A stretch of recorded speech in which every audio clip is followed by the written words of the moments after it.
Talent, skill, motivation. What does it take to actually be a speedrunner? A lot of people would argue that talent is the most important aspect, because if you don't have the innate ability to begin with, then why even try? Because that's an argument that is healthy to apply to most aspects of our lives, right? Skill, well, realistically, that'll just come with practice. Motivation is most likely a factor that will get you started, but it's not always going to be there when you need it to keep going.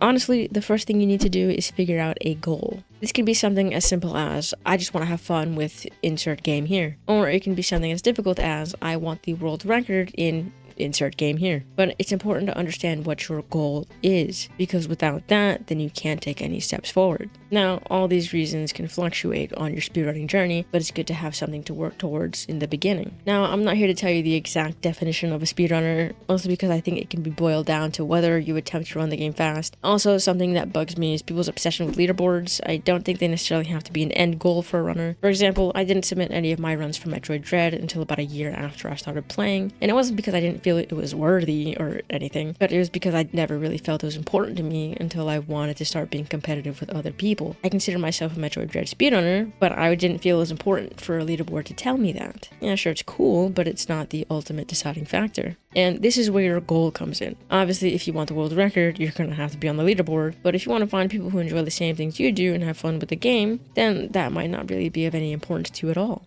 So something that's pretty cool with speedrunning is that there's a lot of event organizing. And now, I'm sure most of us have heard of GDQ, and if you haven't, it's Games Done Quick, the most popular speedrunning event that happens twice a year, which raises money for charity. However, something that I was not aware of was how many different events there were that are run by various speedrunning community members. Events such as Multithon, which raised money for Blue Path, or Lady Arcader's Super Showcase, which raised money for CARE. I've seen mutual aid marathons be organized and hosted just to help others out. My point is that there's so much more to speedrunning than being the best. Obviously, when it comes to events, you have to be at least proficient at the game to be accepted, but it's not likely that you'll be turned away for not being top 2 in the game. But on a side note, speaking of Lady Arcaders, if you are a woman who is a little bit intimidated by trying to get into the gaming space, then Lady Arcaders might be a good place for you to start your journey. This is a place where all women are welcome, whether you're cis, trans, non-binary, or part of a marginalized group. So if that's something that interests you, I recommend you going to check out ladyarcaders.com. They hold game showcases with community members and also hold other events throughout the year. So to keep with the theme of events for right now, there are other ways to participate in events such as hosting or commentating, or even volunteering as staff and helping out through those means. But I don't intend to be completely sidetracked by events, so let's move on for now. With speedrunning, the first person you are competing with is yourself, but there are also races you can participate in. Chances are, if you look hard enough, you can find community discords through speedrun.com. That'll have a bunch of people that are also interested in the game you like, and they might hold community races from time to time. If you make friends with people through this, then you can even form rivalries with one another. There are also places dedicated to speedrunning tournaments like Speed Gaming. Now that you have all these options in how to participate in speedrunning, then the question becomes, how do you get started with the game? So that normally starts with picking a category, and many games have many different categories to choose from glitchless to no major glitches to unrestricted, also known as the glitched category. From any percent to 100% to low percent, and category extensions like nipple percent in Super Mario Odyssey. Category extensions tend to have a lot of silly things, so they seem a little bit less intimidating sometimes. There are so many different things to choose from, but my recommendation is to just pick a category and start playing, because the longer you wait, the lower your motivation will get. But starting out with glitchless or no major glitches might be the way to go for a lot of people, but really to each their own. Now, where do you find information on the categories? And this is where things might get a little bit unfortunate depending on the game you want to try out. If you're lucky, the speedrun.com page for the game of your choice will have links to guides, or if it's a well-known game like Super Mario Odyssey or something of that popularity, then chances are you can find a good in-depth guide on YouTube. I also know that games like Super Metroid have a whole wiki dedicated to information regarding everything about the speedrun. But for most games, the fastest way to find info and get direct help would be through Discord. And honestly, this is one of my least favorite ways to find information, because even though it's usually pretty simple to find the Discord, it might take a while to find the information you actually need, because you have to sift through a lot of other stuff. And while it might be easy to just ask someone, it would also just be nice to have a lot of information located somewhere online, something similar to the wiki for Super Metroid. But that's just my little rant. Maybe this is an irrelevant point to some people and they have no problems doing this, in which case it's great, but I know for myself and for others, it's kind of a hassle trying to find information like that.